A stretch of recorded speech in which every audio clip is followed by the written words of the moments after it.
Ya se inició grabación. Muy buenas tardes para todos. Voy a empezar a compartir pantalla para mostrarles, eh, por dónde es que deben verificar ustedes. Entonces a ustedes más o menos les aparece el aula así. Entonces voy a dejar acá y por aquí debe aparecer donde diga CIPAS. Acá. Entonces a mí me aparece de esta forma, pero me imagino que ustedes ingresan por ahí y les aparece el listadito del CIPA del día de hoy, del curso de lengua materna. En el grupo, yo dejé en el grupo de Teams, dejé el número y el nombre del CIPAS para que los cojan y ingresen por acá para que quede como la evidencia, ¿verdad? Bueno, entonces le agradezco a todos los que pudieron ingresar por ese medio y están acá. Porque si más adelante les hace falta un punto o dan la orden de que se den puntos por entrar a CIPA, ¿sí? Eh, pues ahí tendríamos cómo verificar de que ustedes ingresaron a la reunión. Entonces por ahí es que se deja la evidencia. Si no aparece allá registrado, pues no se podría. Entonces siempre hay que hacerlo por donde dice CIPAS, para que los profes pues no puedan asignar los puntos más adelante. Bueno, entonces voy a mostrar la presentación. Voy a ver si se la ven, ¿sí? ¿Cierto? Aló.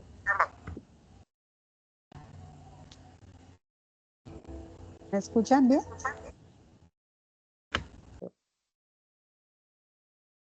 Espera, miro algo porque se oye como el eco mío. Sí, señora. ¿Cierto que se oye el eco? ¿O ya no?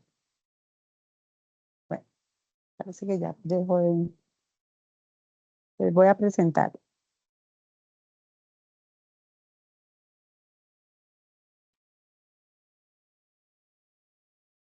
Entonces, muy buenas tardes para todos. Desde la Escuela de Ciencias de la Educación, los estudiantes que están acá pues están matriculados a nivel nacional a este curso de lengua materna que hace parte del programa de licenciatura en inglés como lengua extranjera. Este es un curso electivo. Y el título de hoy tiene que ver con la segunda actividad o segundo momento de este curso, que está denominado Cultura y competencia sociocultural en la enseñanza del español como lengua extranjera.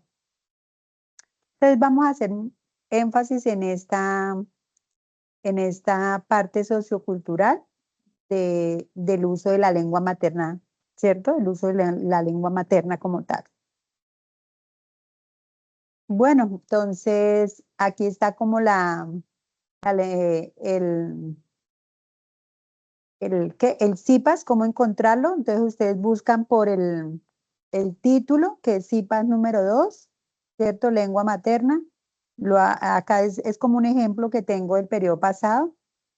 Y ahí aparecen, ¿cierto? Entonces así lo deben de encontrar en el campus virtual. Como ahorita se los estaba mostrando, a ustedes les aparece esta partecita, ¿cierto? Encontrar CIPAS, ingresan y buscan como le dije en el grupo de Teams. ¿Mm? O como aparece en campus, en el campus, en el curso como tal, donde dice CIPAS, ¿cierto? Bueno, entonces vamos a continuar. Entonces esta parte quedó clara, ¿cierto? Que siempre hay que entrar por ese lado para que los tutores pues puedan asignar puntos más adelante. Si no aparece por ahí, pues no se puede asignar puntos. Katie, es será así, no haga ladrarle ese. Hay un micrófono abierto y están hablándole a un perrito, a la mascota, para que por favor cierre. Muchas gracias. Bueno, entonces vamos a continuar con la siguiente diapositiva. Entonces, quien les habla es Bárbara Triana, ¿sí? Ya la vez pasada me les había presentado, entonces para los que no estuvieron el encuentro pasado, entonces vuelvo y me presento. Soy Bárbara Triana, soy normalista superior, licenciada en educación básica, con énfasis en lengua castellana, especialista en pedagogía para el desarrollo del aprendizaje autónomo y maestranda en educación. Entonces, actualmente estoy haciendo mi trabajo de grado para poder culminar mis estudios en maestría. Bueno, hago parte del semillero Malempi. Este es un semillero que está abierto para todos los programas de licenciatura de todas las licenciaturas, maestrías y especializaciones. Entonces, este es un semillero grande. eh, Hay varios tutores que conforman este equipo de trabajo del semillero. Se invitan los estudiantes de este curso de lengua materna, ¿cierto? Porque es un curso que ya ustedes muestran que han hecho un avance en su proceso de formación. Entonces, el primer curso de lengua materna es lengua materna 1, que lo ven como en el segundo semestre, segundo, tercer semestre. De pronto este ya están un poco más avanzados, está ya en tercero, cuarto, quinto. Entonces, muy bueno que ya ustedes han afianzado los conocimientos en los diferentes cursos, ya conocen la metodología de la UNAD, ya se les facilita mucho más los procesos de la UNAD. ¿Mm? Entonces, se invita a los estudiantes de lengua materna o de todos los programas a que hagan parte de un semillero. ¿Qué quiere decir esto? Que ustedes forman a esta comunidad para conocer procesos de investigación formativa y conocer procesos para su trabajo de grado. Ya ustedes, si quieren iniciar con su propuesta de trabajo de grado, se unen y buscan al líder de semillero o algún tutor que se le asigne en este grupo para ir mirando cómo sería su propuesta de trabajo de grado. Cuando ya tienen el 75% aprobado de los cursos, entonces ya tienen adelantado su propuesta para iniciar con esta postulación que se hace por la misma aplicativo de Campus, donde dice grados, ¿sí? Y ahí sale para trabajos de grado y se postulan para que le asignen un asesor. Puede ser el mismo asesor de alguno de los semilleros o un asesor de otro programa, de acuerdo a la escala que venga de asesores de trabajo de grado, pues se lo asignan a esa persona. Si el estudiante de pronto pide que sea un docente del mismo semillero, pues le asignan el docente. Y así ustedes van avanzando en su trabajo de grado. Entonces, hago énfasis en esto, ¿cierto? Para que ustedes conozcan los diferentes mecanismos de comunicación, de cómo deben a ustedes avanzar en su trabajo de grado, ¿cierto? Es allí donde ponen sus competencias lingüísticas, ¿cierto? Y escriturales para la construcción de un documento. Esa es como la dinámica del semillero. Y en nuestra Escuela de Ciencia de la Educación del CEA Ibagué tenemos 2 semilleros, ¿cierto? No quiere decir que ustedes estén en otro centro y que no se puedan vincular a este semillero. Claro que lo pueden hacer porque el semillero, por ejemplo, Malempi, está abierto para cualquier centro. No solamente está para los estudiantes del CEA de Ibagué, sino está abierto para cualquiera. Entonces tenemos el semillero GRIE y tenemos el semillero Malempi. Entonces son 2 semilleros que están, ¿qué? Para este centro, pero en sus centros deben haber otros semilleros, pues ustedes pueden averiguar cuál es el que más les gusta. Y ahorita viene convocatoria para inscripciones a semillero. Entonces los invito a que hagan parte de estas comunidades investigativas para que fortalezcan sus competencias y tengan conocimientos sobre procesos de trabajo de grado, procesos de escritura, todo lo que se hace en los semilleros también es importante que ustedes lo reconozcan. Bueno, entonces vamos a continuar con nuestra presentación. ¿Alguien tiene alguna pregunta frente a lo que acabo de decir? Para que me de pronto de una vez dale la palabra.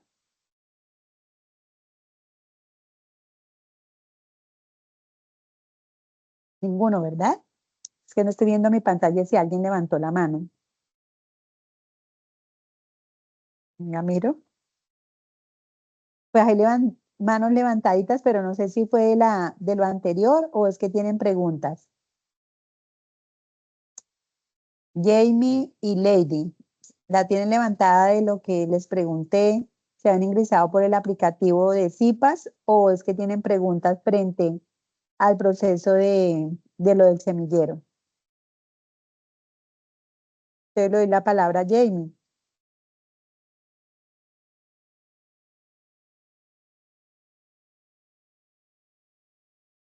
Ah, está escribiendo por el chat. Soy del primer semestre. ¿Puedo estar acá? Pues para adelantados. No, si usted está viendo el curso de lengua materna 2 en este momento, usted debe estar acá. Claro que debe estar. Si quiere participar como estudiante nueva en un semillero, claro que también puede participar. Sí, sí. Sí puede participar, está abierto. Sino que los que ya están avanzados en su proceso de formación, pues pueden que ir ya pensando en su trabajo de grado, eso es lo que me refiero. Pero las convocatorias para semilleros pueden ser cualquier estudiante en el nivel que vaya, ¿sí? O en el periodo académico que estén cursando, no hay problema, sí. Listo, entonces Lady ya quitó la manito, quiere decir que la tenía levantada en la anterior pregunta. Muchas gracias, entonces continuamos.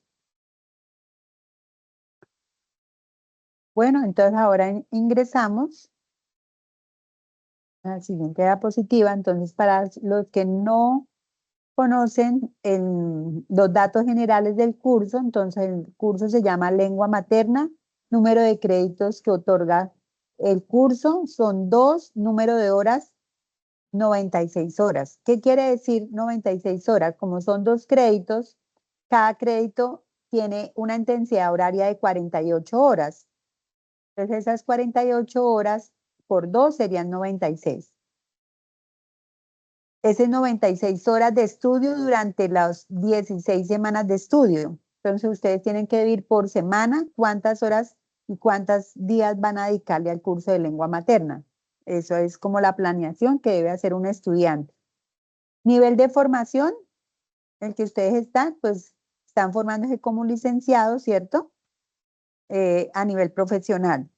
Las palabras claves de esta actividad: sociocultural, competencias, cultura, interlingua y enseñanza. Vamos ¿para quién va dirigido este curso de lengua materna? Pues para los futuros egresados. No, para ustedes en este momento son estudiantes, pero si uno se pone a analizar, ¿para qué les va a servir este curso?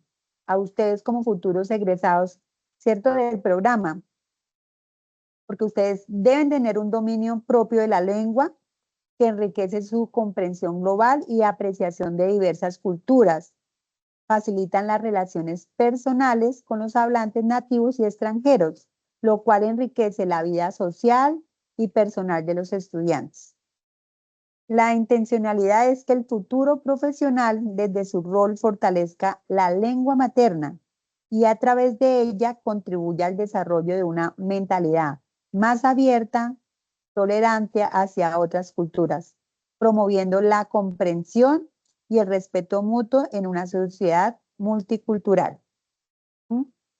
Entonces, mire la importancia de este curso para su formación y para el desarrollo de su vida profesional. Entonces, si nosotros reconocemos nuestra propia lengua materna, vamos a tener facilidad de podernos comunicar y entender con otras lenguas. Nuestra estructura, ¿cómo se asemeja? ¿Cierto? Desde la gramática, como la gramática de nosotros a comparación de otra lengua. Entonces, cuando yo identifico un sustantivo, pues lo voy a identificar en otra lengua, ¿cierto? Y ahí empezamos a hacer unas comparaciones, ¿cierto? Entre esa lingüística que tenemos. Empezamos a diferenciar y a comparar. Pero si no entendemos qué es un plural, que si no entendemos qué es un sustantivo colectivo, no entendemos qué es entender eh, palabras homónimas, sinónimos, todo esto que hace parte propio de nuestra lengua, entonces no vamos a poder identificar eso en otras lenguas. Entonces, primero tenemos que reconocer y fortalecer nuestra lengua materna, ¿cierto? Como futuros formadores, porque nosotros podemos hablar y a veces podemos tener errores cuando hablamos, pero cuando nosotros empezamos a formar y reconocemos la estructura, cómo se pronuncia, cómo se escribe, ¿cierto?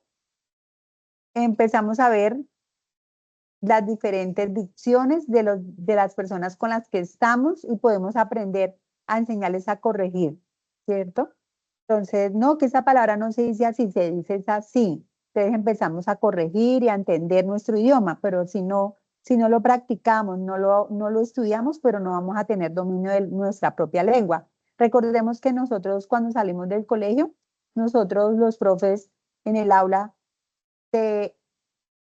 explican la temática, pero nosotros como hemos pasado por esas etapas o somos adolescentes, pues no le prestamos tanta atención y vamos pasando ahí como los años y no tenemos las fortalezas que debemos tener para entender un segundo idioma. Primero debemos entender nuestro primer idioma para poder fortalecer un segundo idioma. Entonces, eso es lo que les hago como una reflexión de que el docente de lenguas extranjeras debe tener dominio del español y del inglés. Y para eso, pues debemos dominar nuestra lengua materna. Si no la reconocemos, pues no la vamos a afianzar y no vamos a entender procesos y dinámicas de estructura y de pronunciación, ¿cierto? De cómo se comprende nuestro idioma con otro. Bueno, entonces continuando.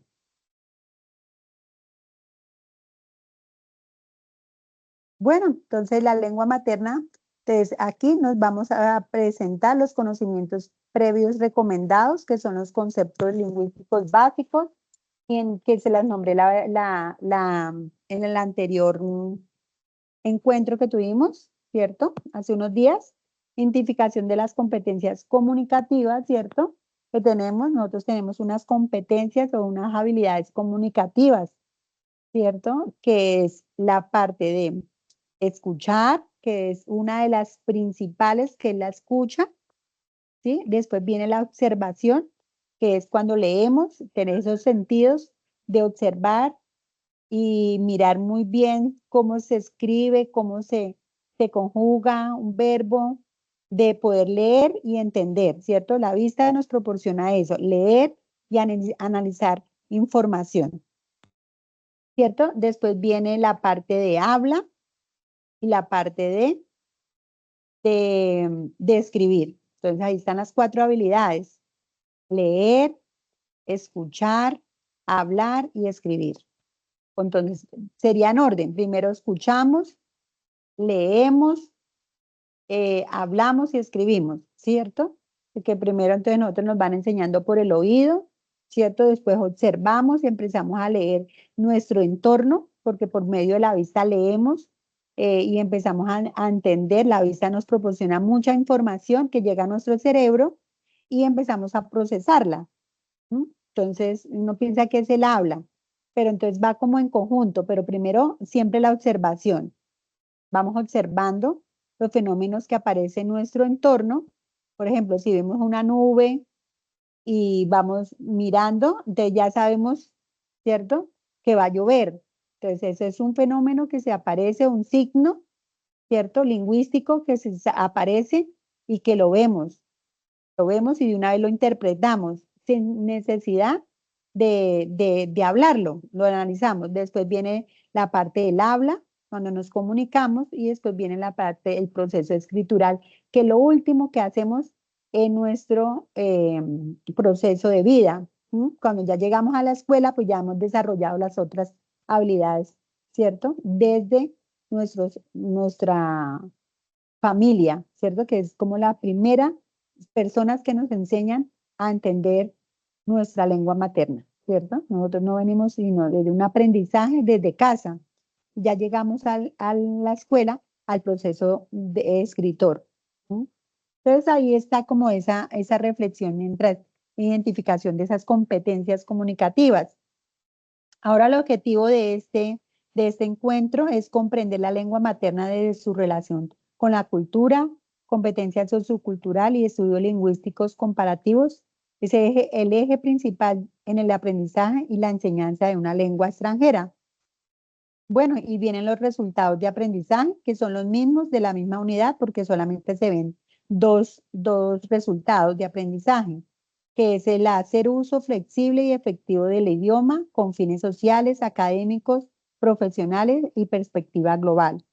Entender la relación de la lengua materna y la cultura en la competencia sociocultural con la enseñanza del aprendizaje de una lengua extranjera dentro de una perspectiva global. Y el segundo sería reconocer el valor lingüístico de la lengua materna como elemento fundamental en el proceso de aprendizaje de una lengua extranjera. Entonces, estos dos lo vamos a afianzar a continuación. Entonces allí nos hablaban, ¿cierto? En la anterior diapositiva nos nombraban, ¿cierto? Esa perspectiva global de esa lengua materna, ¿cierto? De la cultura y de esa competencia sociocultural. Entonces, aquí ya vamos a empezar a aplicarla. ¿Cómo la aplicamos? Ustedes futuros maestros, los futuros docentes, ¿cierto? De una generación que ya puede estar eh, creciendo, puede estar bebés, porque en unos años ustedes estarán en las aulas con un grupo de estudiantes donde ustedes van a aplicar sus conocimientos que han adquirido en este proceso de aprendizaje, ¿cierto? Profesional. Entonces, en esto van a aplicar ustedes esa lingüística aplicada. Lo que ustedes adquieren lo van a aplicar desde un enfoque sociolingüístico o desde un enfoque psicolingüístico o de una lingüística computacional. Entonces, todas las tres van inmersas en ese proceso pedagógico y metodológico que van a llevar en su praxis allá, con una reflexión. Siempre cuando hay praxis, en la práctica con una reflexión. Vamos a reflexionar frente a los procesos que voy a llevar a cabo, desde la pedagogía, desde que ingreso al aula hasta la salida de la institución, y puede estar por fuera, porque ustedes son ejemplos de esa formación de sus estudiantes. Entonces, ustedes pueden ser un referente lingüístico para que un estudiante ustedes sean el motor de ese modelo, de que ellos lo que quieren ser en su formación. Porque, por ejemplo, ustedes salen y se convierten en agentes. Ustedes es un referente, dice, ay, mi profe de español o mi profe de inglés, me encanta cómo es, cómo se comporta, cómo lo encuentro en la calle, pero no, entonces si me encuentro, he escuchado, ¿sí? Porque he trabajado en diferentes contextos, desde el preescolar hasta la parte universidad y la parte no formal. Y me he encontrado y he tenido experiencias donde dicen, no, es que la profe de tal lado, no, eso es una borracha, ya me la encontré tomando con un poconón de hombres y que sí demás. Entonces, ¿qué referente tiene? Entonces ya el estudiante dice, no, pues si la profe toma, yo tomo. ¿Cierto? Otro dice, uy, no, no, yo no quiero seguir ese modelo, yo quiero seguir el modelo de tal docente. Entonces nosotros nos convertimos en ese signo que nos van a mirar y nos van a calificar por ciertos comportamientos que tengamos. Entonces nos volvemos agentes públicos, una persona pública que todos nuestros comportamientos pueden afectar a la comunidad y mirar cómo es el ejemplo de uno. Entonces nosotros somos el ejemplo de nuestros estudiantes ingresando al aula, en la institución y por fuera, en la comunidad también. Somos un referente, entonces siempre tenemos que mirar nuestro comportamiento, ¿cierto? En nuestro entorno familiar también, porque todo eso influye en la vida de los estudiantes. Entonces los invito a reflexionar en esa práctica. Bueno, entonces ya entrando a esta lingüística aplicada desde lo sociolingüística, ¿sí? Dice que es una investigación de cómo la lengua varía y cambia en diferentes contextos sociales y cómo los factores sociales influyen en su idioma. Entonces yo quiero que me haga la interpretación. ¿Alguien puede opinar frente a esa sociolingüística? ¿Alguien quiere tomar la palabra?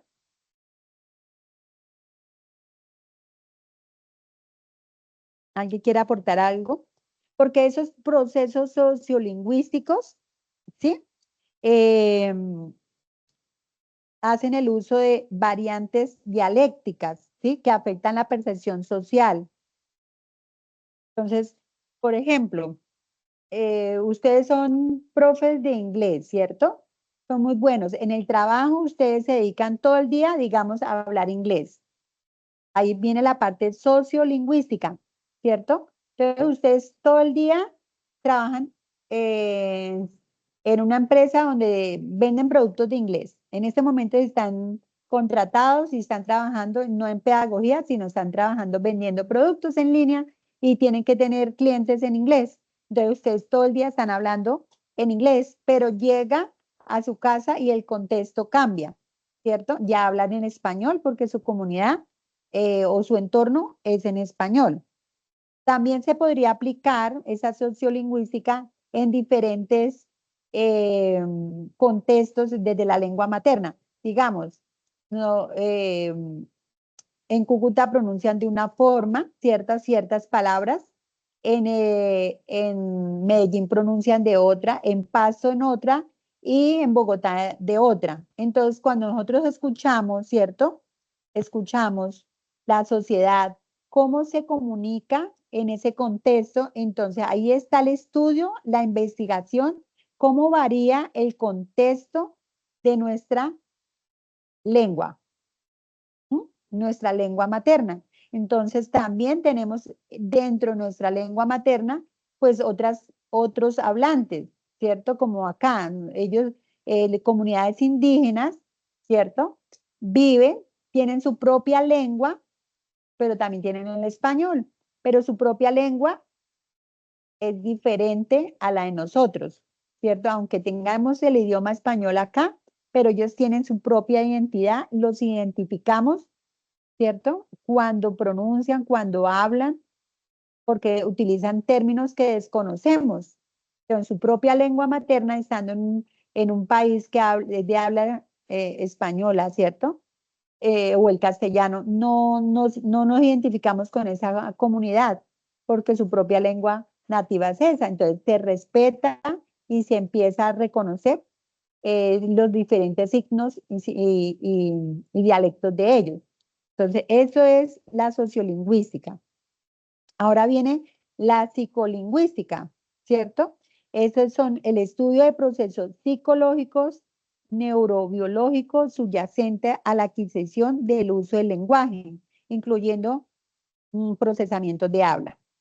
Entonces es ahí donde viene la investigación de ustedes como futuros maestros en pedagogía, ¿sí? En pedagogía. Ustedes van a encontrar en el aula estudiantes que presentan dificultades de dicción o de escritura, ¿cierto? Que afectan la comprensión de un segundo idioma. Por ejemplo, el estudiante está en el aula y digamos que el estudiante tiene problemas de dicción, ¿sí? Que a veces no pronuncia bien las combinaciones, pueden ser, y que ese problema neuro, ¿cierto? Porque es un problema neuro de las neuronas, ¿cierto? Neuropsicológico, que debe tener un tratamiento y reconocerle, el docente debe tener unos parámetros y orientaciones para llevar a ese estudiante a entender la dificultad que tiene y poder mejorar.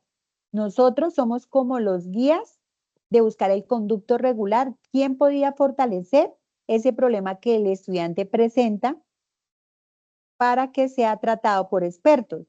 Entonces ahí viene el apoyo desde su EPS, donde se lleva a terapia de lenguaje, terapia ocupacional y los ejercicios que podamos hacer nosotros desde el aula, pues empezar a trabajar con la comunidad o con el padre de familia de cómo reforzar ciertas actividades para que el niño empiece a mejorar ese problema, ya sea de grafía, que sería la disgrafia, ¿cierto? Todos esos problemas de escritura o de pronunciación, ¿m? Tienen que ver con este proceso, ¿cierto? El proceso psicolingüístico. Entonces, ustedes se vuelven también psicolingüísticas. Son esa personita que está allá, donde empieza a identificar en el aula y a reconocer a cada estudiante qué, qué, qué dificultades presenta, cómo es que, cómo ustedes pueden decir, este es un problema de lenguaje, es un problema de habla. Entonces, vamos a empezar de buscarle y buscar las estrategias pedagógicas para mejorar los problemas que se presentan. Entonces ahora tenemos la lingüística computacional. ¿Mm? Bueno, el desarrollo y la implementación de modelos computacionales para procesar y analizar el lenguaje natural y su uso en aplicaciones como el reconocimiento de la voz y la traducción automática. Entonces, la UNAD es un ejemplo vivo de esa lingüística ocupacional, computacional. ¿Por qué? Porque pues tenemos el chatbot, tenemos diferentes medios de comunicación para poder llegar a ustedes y podernos hacer entender. Entonces ahí está toda la plataforma que maneja la UNAD, ¿cierto?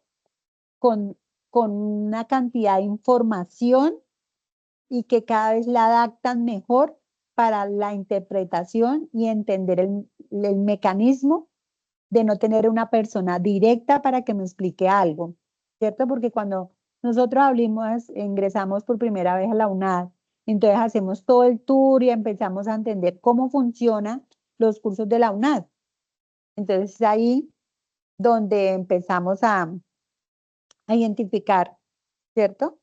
Esta lingüística computacional. Entonces, donde ustedes van a tener elementos, ¿cierto?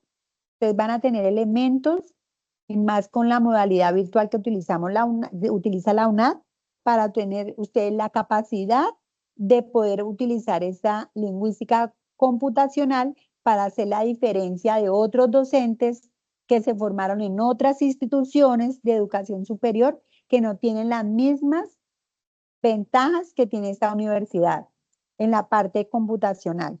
Entonces, los invito a reflexionar sobre esta lingüística aplicada, que es lo que buscamos, entender un contexto sociocultural para poder llevar el aprendizaje al aula.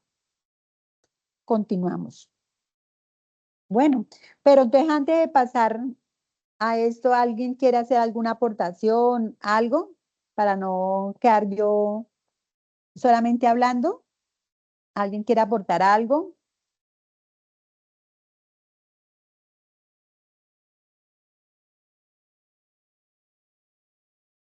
¿O hago preguntas? Sí, porque me siento como si no estuviera hablando con nadie, como si estuviera yo hablando sola. Entonces, venga, ¿nadie quiere hacer alguna acotación? ¿No? ¿O hago preguntas? A ver de qué se acuerdan. Profe, es que yo acabé de entrar, no le podría responder si me hace preguntas. Mm, bueno, entonces bienvenida Luisa Fernanda.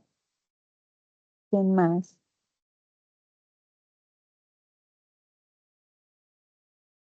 ¿Nadie? ¿Nadie?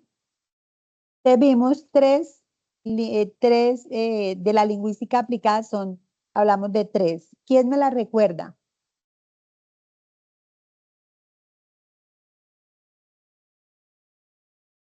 La profe, sí, usted Hola. acabó de mencionar tres, ¿no? La sociolingüística, la psicolingüística y la lingüística computacional. Y de esas tres, ¿cuál le llamó más la atención? Bueno, todas son interesantes, pero pues tengo de pronto un poco más de, digamos, de conocimiento de la sociolingüística, como usted decía, profe. Es como entender las formas o las maneras en que las personas se comunican, ¿no? Entonces, hay unos ejemplos que pues son muy conocidos como la jerga o los modismos. Entonces, retomando, me parece que es importante entender que como docentes hay que conocer esos contextos, ¿no? Como, digamos que entenderlos, investigarlos, porque pues, como usted decía, no en todas las ciudades ni en todas partes nos comunicamos, no nos expresamos de la misma forma. Y mirar cómo esa comunicación influye en las demás personas también es clave pues para tener una comunicación efectiva. No recuerdo, estuve leyendo un texto que hablaba acerca de que las personas le van dando, digamos, que vida a la lengua, ¿no? Nosotros somos los que vamos cambiando y vamos moldeando la lengua cada día, porque pues la lengua es viva, ¿no? Entonces, hace años o hace siglos atrás se hablaba el español diferente a como se habla ahora. Entonces, es un proceso pues interesante que pues nos permite, digamos que entender más esa parte de la comunicación con los demás. Uy, acaba usted de hacer una buena reflexión frente al proceso de lo que acabé de hablar, ¿no? De esas, ¿cierto? De ese respeto frente a los procesos lingüísticos, porque podemos irnos a trabajar en otras comunidades y no siempre lo que yo sienta o diga, como yo lo aprendí, puedo ir a otra comunidad a cambiar. Entonces, siempre hay que respetar del aprendizaje de los niños o de los jóvenes cómo han adquirido esa segunda o esa primera lengua o segunda lengua. Entonces, hay que empezar a ponerse en los zapatos de esa comunidad, ¿cierto? No como yo aprendí el inglés, es necesario que yo vaya y haga la misma didáctica o la misma pedagogía, aplicarla. Hay que respetar porque el cambio en este momento ha sido muy grande frente a los procesos lingüísticos. Entonces debemos reconocer y respetar, ¿cierto? Entonces no puedo llegar con la misma pedagogía como a mí me enseñaron mi inglés para poderlo llevar, porque estamos en un mundo cambiante y nosotros tenemos que ir a la vanguardia de cómo los estudiantes están aprendiendo en este momento. Entonces hay que soltarnos y desaprender de procesos que tenemos. Entonces usted me llevó a esa reflexión de lo que acaba de decir. Muchas gracias y entonces continuamos, ¿cierto? Bueno, entonces vamos a continuar porque tengo una cita médica y no puedo perderla. Bueno, entonces acá. Entonces vamos con la importancia de la lengua materna. Ese es como segundo punto, tercero. Bueno, la definición y características de esa lengua materna. Se dice, detalla explicación sobre la lengua materna, entendida como el primer idioma que una persona aprende y utiliza desde la infancia en su entorno familiar y social. Entonces yo diría más que desde la infancia, desde el vientre materno, desde que nos conciben. Recuerden que la vez pasada, no sé si todos estuvieron o hay alguien, o todos estuvieron o todos son nuevos en esta primera reunión. Bueno, yo les decía que uno aprende a través lo que primero escucha, ¿cierto? En el vientre materno es la voz de la mamá o de la familia que nos habla a través del vientre. Entonces, desde la infancia, desde que estamos allá, nos estamos formando, se está formando esa personita allá, ya nos están estimulando a través del habla, nos están hablando y ya el oído empieza a concebir allá la voz, palabras, quién me habla, entonces ya el bebé empieza a reconocer las voces que están allí afuera, externo, entonces empiezan a hablarle. Entonces, el entorno influye en el aprendizaje, es nuestra primera, las primeras palabras, ¿cierto? Que escuchamos, las hacemos desde el vientre materno hasta ya, porque el oído, pues el que nace con esa facilidad del oído, pues bien, pero hay niños que son sordos, entonces ya ahí es otra estimulación. Entonces tenemos las características distintivas de esa lengua materna. Son únicas de la lengua materna, tales como la facilidad de adquisición y la fluidez desarrollada de manera natural durante los primeros años de vida. Como les decía, desde la gestación hasta los 2 primeros años de vida es importante la estimulación, porque el niño está percibiendo todos los sonidos, todo lo que nosotros decimos, escuchamos, ellos escuchan y nosotros estamos. Entonces es importante ponerle canciones infantiles, la forma de cómo le hablamos, tratar de no gritar a un bebé, ¿cierto? Porque entonces el niño le entra temor. Cuando el niño está en ese proceso, entonces ya el niño cuando tiene 2 años debe dominar más de 200 palabras.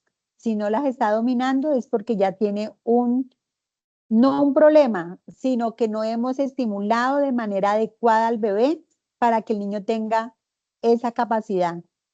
Entonces hay que estimularlos, estarles hablando de una manera amorosa, ¿cierto? Porque el aprendizaje, si nosotros lo llevamos de manera con ese amor, entonces el niño percibe, ¿cierto? Y si le repetimos de manera, ¿sí? Entonces el niño va grabando, es una grabadora lo que tiene ahí. Entonces lo que primero está escuchando son las voces, todo lo que dice, porque el niño todavía hasta ahora está aprendiendo a pronunciar. Entonces, papá, papá, hasta que cuando vemos es que el niño soltó, que dice mamá o papá, ¿cierto? La primera palabra. Entonces empieza ahí la adquisición del lenguaje. Entonces, ese lenguaje, el entorno familiar influye mucho. Entonces, ya cuando el niño tiene dominado 200 palabras, entonces ya ahí de los 2 años a los 6 años es cuando el niño adquiere el resto, ¿cierto? Porque ya el niño habla y entonces empieza a formar frases, a entender y a empezar a tener conversaciones más fluidas. Entonces, el entorno influye mucho. Y esa es como la gran importancia de esa lengua materna los 2 primeros años de vida, desde la gestación hasta que cumple. Y ahí empieza a desarrollar otras características de esa lengua materna. Entonces viene la adquisición de esa lengua materna, ¿cierto?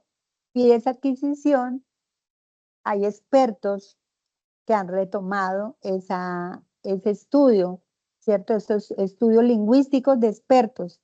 Entonces tenemos a Noam Chomsky, ¿cierto? Y tenemos a L.B. Vygotsky con la teoría sociocultural y la teoría innatista.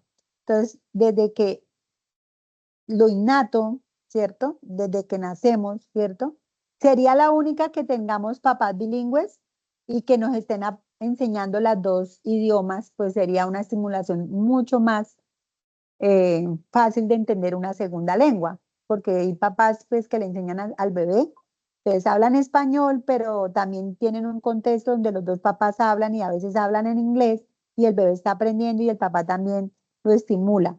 Entonces el niño entiende y desarrolla una capacidad lingüística mucho más que un niño que solamente le hablan en un solo idioma. Pero pues lo natural es su primera lengua, ¿no? Entonces aquí, entonces esa primera teoría, digamos que aplica para los primeros años de vida. Y ya cuando el niño llega a la escuela, ¿cierto? Entonces sería la parte sociocultural. Cuando el niño ya va al aula, se encuentra con un mundo diferente, donde hay un desapego, ¿cierto?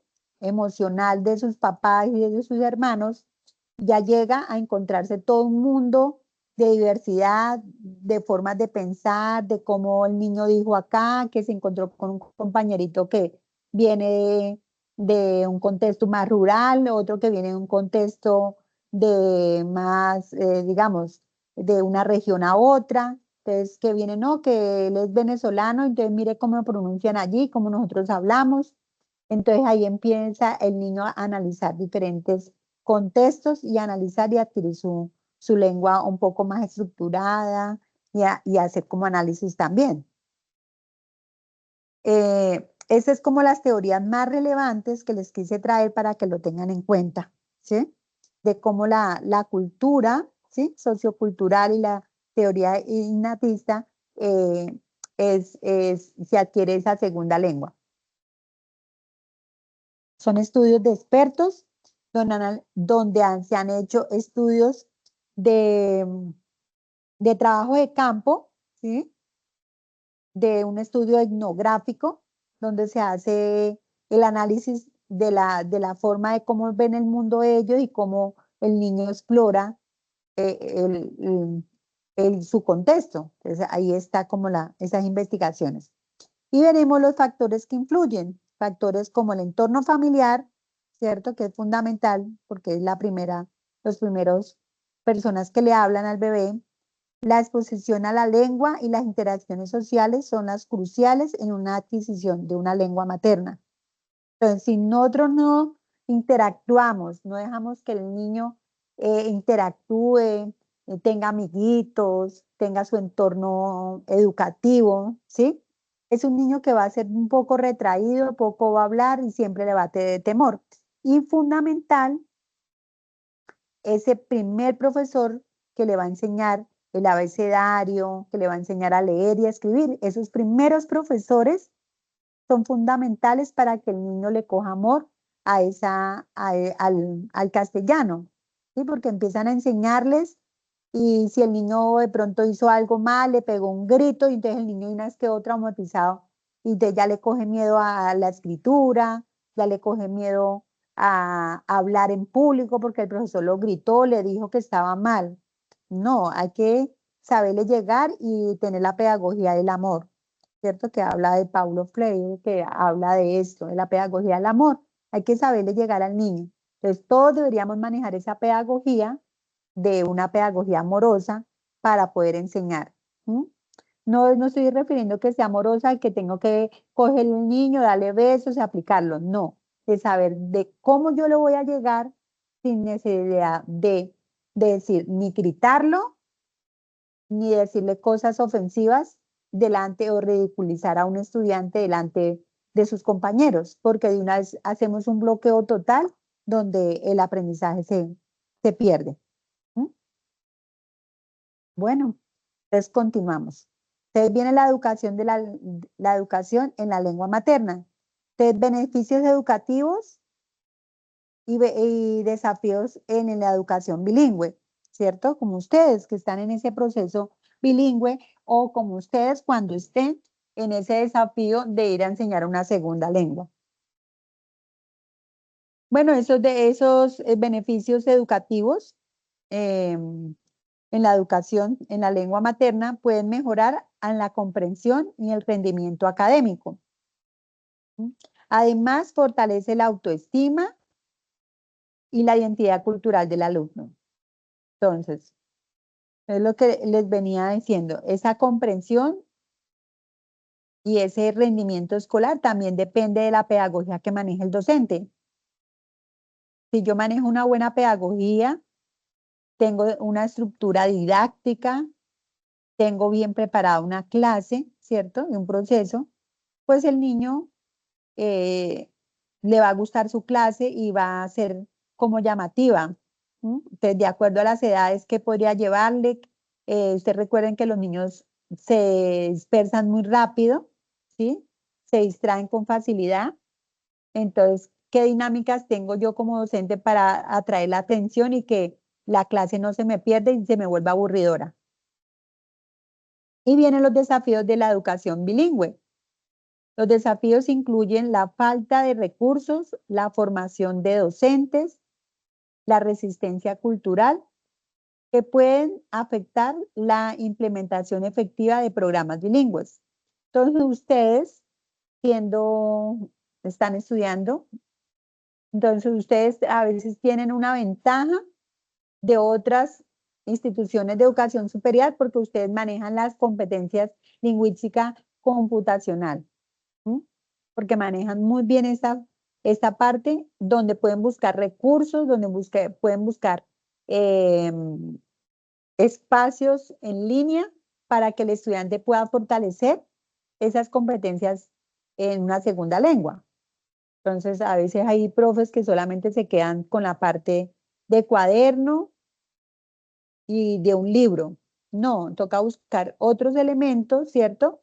De una salida pedagógica, así sea en un entorno natural. Entonces vamos a listar la canastica con las frutas, vamos a hacer un compartir, pero vamos a trabajarlo de que el niño pueda hablar en inglés, aprenderse las frutas, eh, ¿cómo se dice? Mantel, ¿cierto?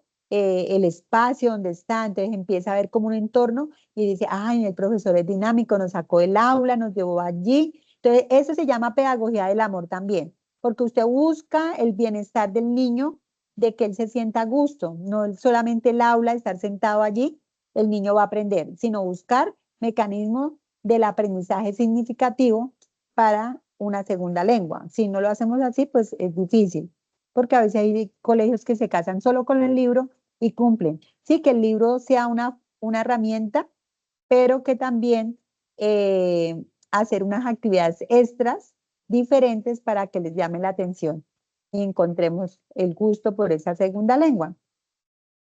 Entonces es un desafío que tienen ustedes en este momento como estudiantes para aprender esa adquisición, ¿cierto? Entonces, un consejo que les doy, porque ustedes tienen que sacar un C1 para graduarse. Entonces, ¿qué les fortalece a ustedes para ir mejorando la escucha, ¿cierto? Y la parte de escritura, entonces, y de lectura. Entonces, ¿qué hace uno? Pues escuchar canciones.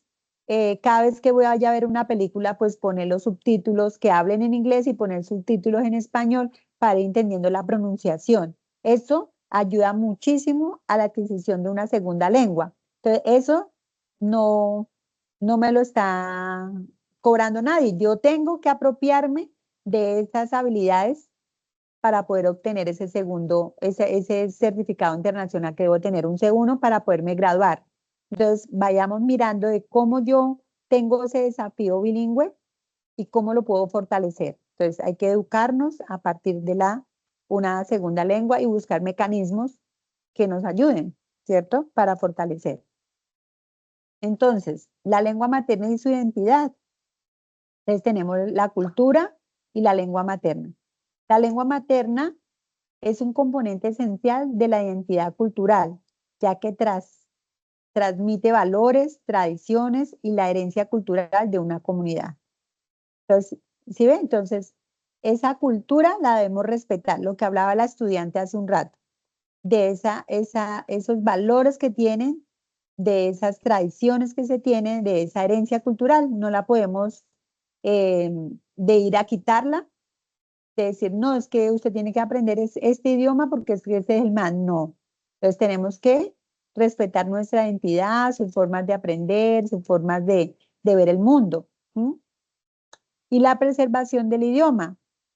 Entonces ahí viene que toca preservar nuestro idioma y nuestra lengua nativa.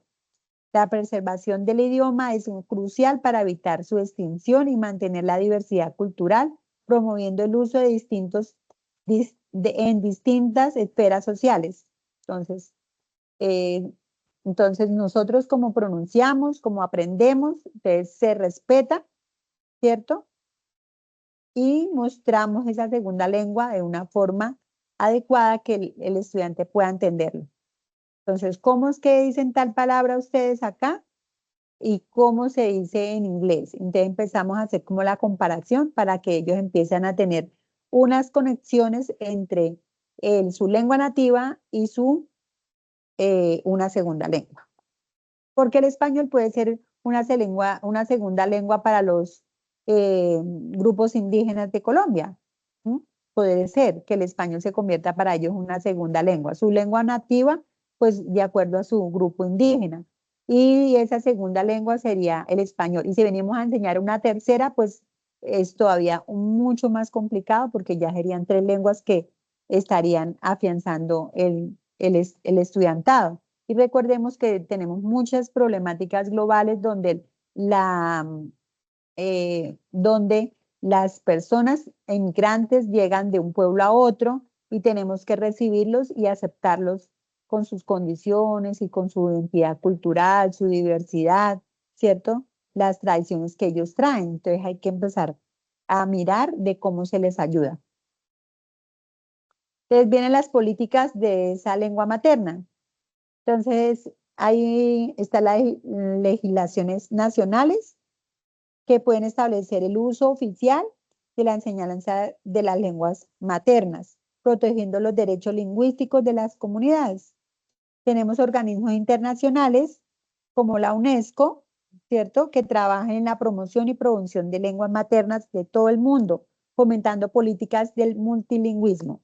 Entonces, sí ve lo importante que es la lengua materna para la formación de un segundo idioma, ¿no? Y promoción y protección de las iniciativas de promoción y protección incluye campañas de sensibilización, educación bilingüe y el desarrollo de materiales didácticos de las lenguas nativas. Entonces hay que mirar, ustedes como futuros maestros, de esa promoción y protección de esas prácticas que van a hacer ustedes en el aula. No prácticas como tal pedagógicas, sino prácticas ya en su vida profesional donde vayan a ejercer como docentes. Entonces, siempre respetando la identidad del niño, buscando los mecanismos, como les hablaba hace un rato, de esa pedagogía y de esa didáctica, de esos conocimientos que se tienen que apropiar para poderlos llevar y desarrollar una buena clase. Bueno, entonces tenemos la etapa 2, que son las conexiones culturales y explorando las competencias socioculturales. Entonces, esas conexiones que tenemos dentro del curso, pues hay un foro que se llama Entre Participantes. No sé si alguno ya lo ha usado. ¿Sí la han usado o no? Yo no puedo entrar No, a ese profe. foro. Señora, No, hasta el momento no, profe. sí, allá hay un foro que es solamente para ustedes, donde ustedes pueden opinar, ayudarse, eh, interactuar entre ustedes. Eso es un foro que está ya en el entorno, ¿cierto? Ustedes desplegan en el curso y ahí aparece ese foro entre participantes. Yo no puedo mirar qué es lo que escriben, nada. Eso es un foro como solo de ustedes, para que ustedes manifiesten, hagan preguntas, sus compañeros resuelvan dudas. Sí, es abierto solamente para ustedes. Entonces, esa competencia sociocultural se está viendo allí, entre los participantes que están allí, porque recuerden que este curso es a nivel nacional y puede ser que haya gente que esté viviendo fuera del país, también puede estar ahí. Entonces ahí hay diferentes culturas, diferentes formas de ver, de analizar, de interpretar. Entonces ustedes pueden compartir sus experiencias. Entonces ese es un foro de participación donde se desarrolla esa competencia sociocultural. Continuamos. Bueno, ya viene la parte 2 de conexiones culturales, que es la cultura y la competencia sociocultural en la enseñanza del español como lengua extranjera. Entonces viene la presentación de la unidad 1, conexiones culturales, referentes bibliográficos, el recurso educativo para el desarrollo de contenidos de la unidad 1, la guía de actividades y la unidad de etapa 2. Entonces viene todo el contenido, ¿no? Para entender el propósito del curso, de esas conexiones y de esas competencias que ustedes deben desarrollar. Entonces la encontramos allí.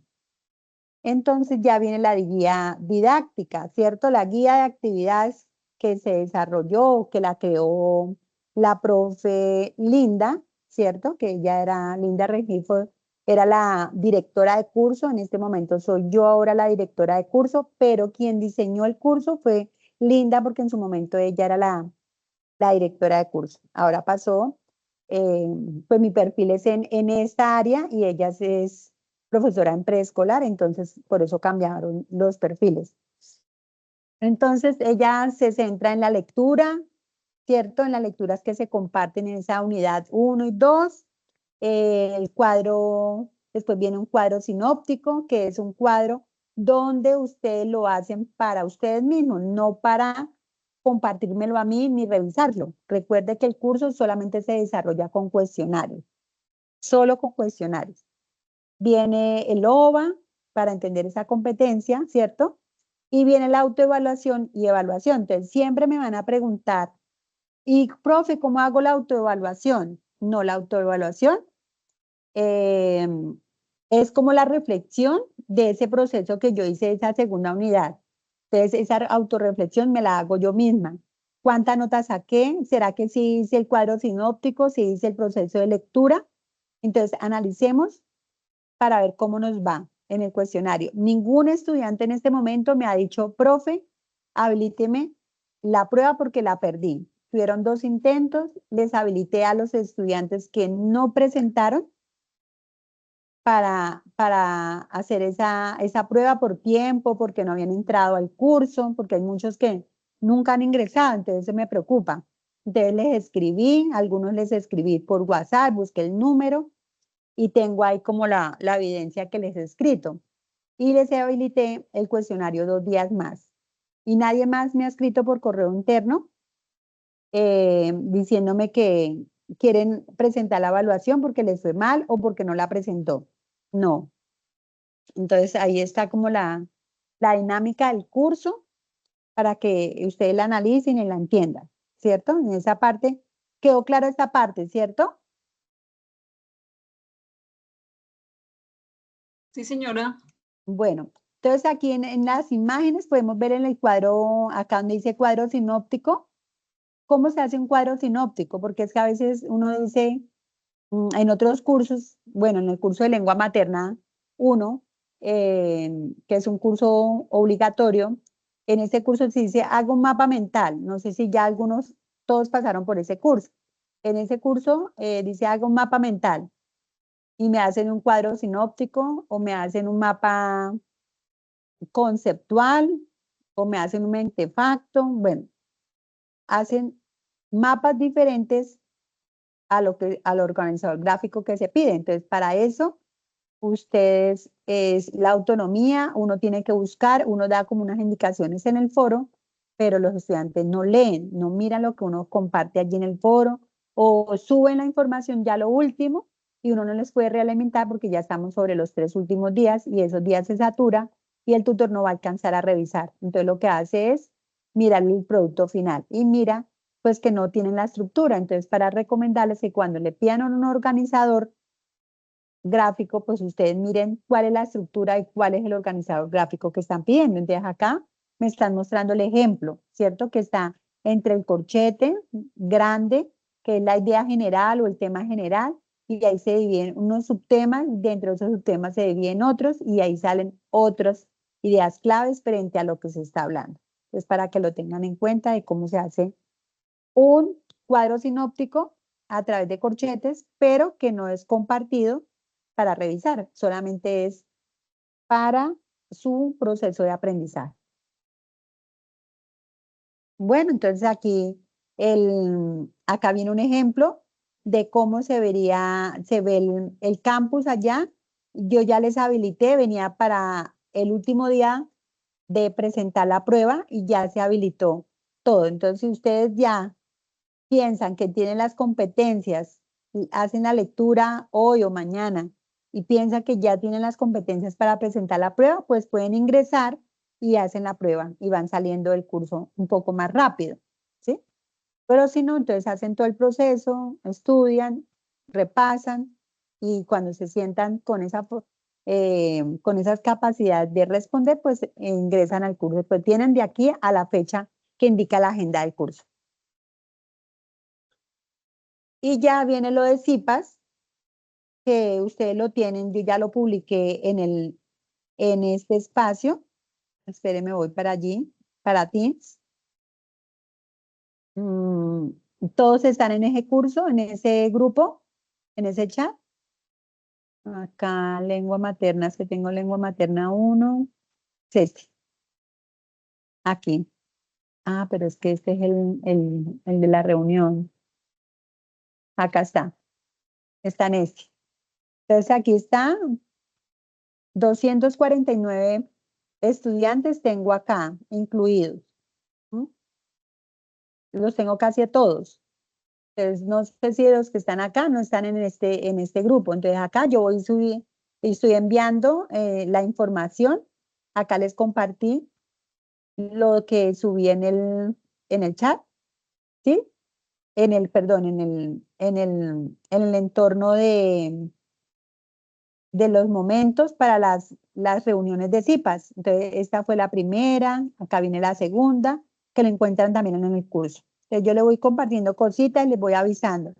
Cualquier novedad, pues por este chat me pueden escribir, por el interno, me pueden enviar o por el chat personal, pues preferiblemente que sea por este chat de lengua materna, por si yo no contesto, algún estudiante pueda apoyar y aclararle al estudiante, pues lo puede hacer.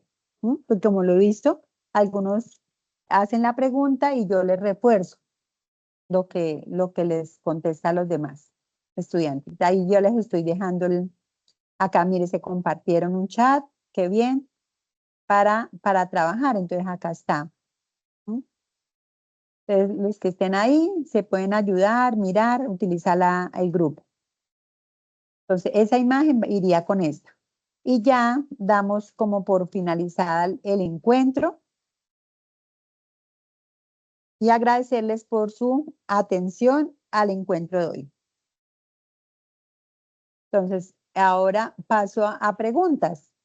¿Alguien tiene alguna pregunta que hacer frente a lo que se acaba de desarrollar? Entonces, vamos con Lisette, que levantó la mano. Lisette, le doy la palabra. ¿Qué pregunta tiene, Lisette? Buenas tardes para todos. Tutora, lo que pasa es que yo, pues, en una parte de la guía, usted ahora dijo que había que hacer como una autoevaluación. La autoevaluación, usted dice que no hay que mandarle pues como ningún documento, sino que uno mismo haga las lecturas, el cuadro sinóptico, el OA y el cuestionario o el examen. Pero, ¿cómo ustedes saben que uno sí está haciendo esas actividades? Simplemente con el examen. No, nosotros no tenemos por qué revisar el aprendizaje de ustedes. Ustedes verán si son honestos, si ustedes creen que tienen las competencias para ir a leer y entrar al cuestionario de una. Por ejemplo, ustedes todos pueden ir ahorita a presentarlo. Dicen, no, con lo que la profe nos explicó sobre la competencia sociocultural, sobre todo esto, voy a entrar.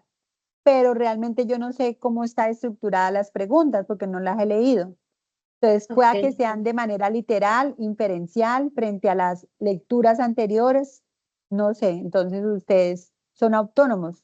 Si usted quiere hacer el mapa, lo hacen. Si usted no lo quiere hacer, no lo hacen. Pues la idea es afianzar el conocimiento frente a los procesos.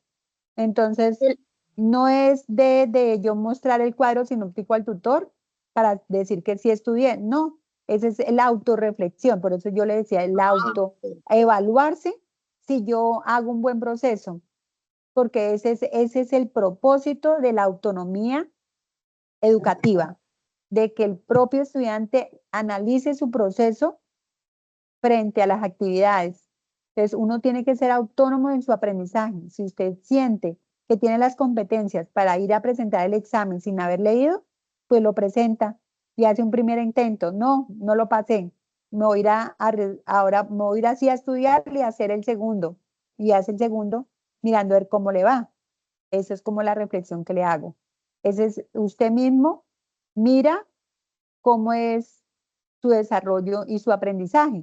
Ahí no es necesario de que yo vigile el proceso académico, ¿sí?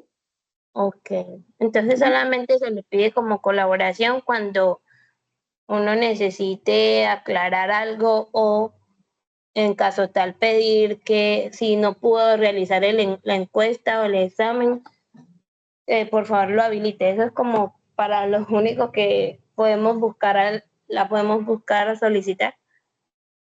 Sí, solamente es para decir, digamos, la lectura no, por acá tengo una estudiante, no sé si yo le estoy compartiendo pantalla, ¿verdad? Entonces, ya hay estudiantes que ya están haciendo la lectura y me dijo, profe, no pude, quería ver, yo miro por acá, ¿dónde está? Venga, a ver si la encuentro, hoy hablé con ella. Elvia, ¿cómo es que se llama? Ahora, Elba. Entonces acá está, no pude leer en el momento el chat, ella me pide que esta lectura no abre, ¿cierto? Yo creo que esta es del lengua materna 2. Y me pide el enlace de ese texto, de la competencia sociocultural. Entonces se la voy a compartir también por este medio a ustedes. Ella me dice que no le abre, entonces yo se lo compartí. Este no es un documento para descargar, sino que se pueden leer en línea, porque es para comprarlo. Entonces no hay que comprarlo, sino que lo leemos en línea. Ella no lo pudo visualizar por el enlace del sílabus o de la guía. Entonces no sé si es el internet de ella o es que realmente no se puede, pero yo se lo busqué por este medio y se lo compartí. Entonces también lo comparto por acá, que es como el enlace de esa lectura que se solicita en la guía. ¿Mm? Sí, Muchas gracias, tutor. esas son las preguntas que me pueden hacer por el chat de Teams en el grupo. Profe, tal lectura. Entonces ella lo hizo por el interno, pero preferiblemente que esas interrogantes o esas preguntas no les dé pena preguntar, por favor. No nos dé pena preguntar. Hagamos por el medio que es el grupo, para que otros estudiantes digan, ah, mire, la compañera hizo esta pregunta, la profe contestó tal, y yo voy a hacer la actividad, no me abrió el enlace, pero ya hicieron la pregunta, entonces acá tengo el enlace, ¿cierto? Del libro. Entonces, esa pregunta me sirve para resolverle dudas a otros compañeros. ¿Mm? Entonces es importante que se haga por ese medio. Bueno, entonces alguien más va a hacer alguna pregunta. ¿Nadie? Bueno, entonces, muy agradecida con ustedes por haberme escuchado. Espero que les haya quedado algo de lo que les expliqué en este encuentro. Y ya próximamente tendremos el encuentro número 2 del CIPA 2, que ya está programado, está en el curso y está en los CIPAs como tal. Espero que les haya quedado algo bueno para su vida profesional, que este segundo encuentro lo tengan en cuenta para que cuando ustedes puedan en su vida profesional, académica y familiar puedan aplicar esas competencias de esa lengua materna y de la segunda lengua, ¿no? Porque ustedes están formando como futuros docentes en lenguas extranjeras. Entonces, una feliz tarde. Y cualquier cosa, pues, link de asistencia no, porque siempre el chat de Teams me arroja una asistencia. Yo nunca hago, no me piden link de asistencia. Pues la próxima lo preguntaré para ver si lo tengo, pero creo que ahí me arroja la grabación y me arroja los nombres de las personas que participaron. Un abrazo y entonces nos estamos hablando. Les voy a dejar de grabar, con el permiso de ustedes, voy a dejar de grabar. Hasta luego, profe. Muchas gracias. Hasta luego. Hasta luego, profe. Hasta luego. Muchas gracias, profe. Bueno, muy amable.